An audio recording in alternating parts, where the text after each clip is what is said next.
তুই নাকি বলছিস আমি এসবিডি কমিউনিকেশন গিফট দিচ্ছে না? দেয় না তো। এদিকে এদিকে এগুলো কি?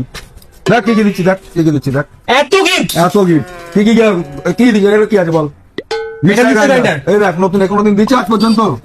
হ্যাঁ ডবল, এটা হতেই পারে না। ডবল বেডের বেডশিট উইথ পিলো কভার। এই দেখ বাচ্চাদের জন্য যারা কাস্টমার বাচ্চা নেই তাদের স্পিকার, ব্লুটুথ স্পিকার, নতুনত্ব গিফট, সেলফি স্টিক। এগুলো সত্যি। এগুলো মিথ্যে মিথ্যে নাকি নাকি? এই দেখ মিক্সার গ্রাইন্ডার, এই দেখ এটাকে বলে কি হটপট, এই দেখ এটা দেখেছিস, দিয়েছিস কাউকে দিয়েছিস? এত গিফট হতেই পারে না, তুমি কি করে সম্ভব? বাজাজের এটা হচ্ছে তোর micro oven plus dinner set, hotpot, lunch box, electric kettle, smart watch. এই দেখ টি-শার্ট দেখ 6 মাস গ্যারান্টি, স্মার্ট ওয়াচ, স্পিকার, 15 রকমের গিফট আছে, 1 থেকে 15 রকমের গিফট এসবিডি কমিউনিকেশন দিয়ে ফোন কিনে। এত এত গিফট দেখে আমি তো পুরো অবাক, কি নেই এর মধ্যে? যে কোনো কেনাকাটার উপর 1 থেকে 15 রকমের গিফট পেয়ে যাবে তোমরা। আশা করি তোমরা গিফট গুলো দেখে নিয়েছো, আর প্রত্যেকটা গিফট জাস্ট অসাধারণ এন্ড ব্র্যান্ড নিউ গিফট, যেটা শুধুমাত্র এসবিডি কমিউনিকেশনে সম্ভব। আর ফোনের অফার গুলো জাস্ট অসাধারণ, তাই ভিডিওটা স্কিপ না করে পুরোটা দেখো। বাদ দিয়ে নিজেদের পছন্দের